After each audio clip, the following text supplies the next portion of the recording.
Welcome to the January 2023 issue of Onsite Installer. On the cover, Jordan Johnson's education and career path took some interesting turns, ending up with him filling a need for installers in Lake County, Illinois. Take note of his philosophy about competition.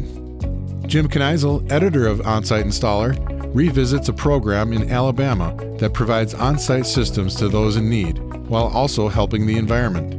Oh, what we won't do for coffee.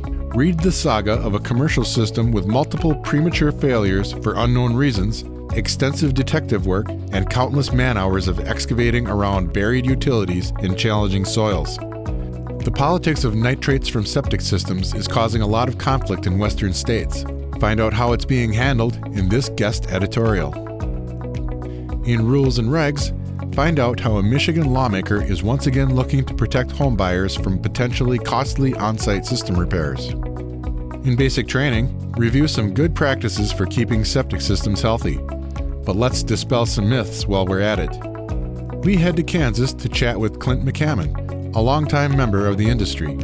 See how his experiences compare to yours in this interview.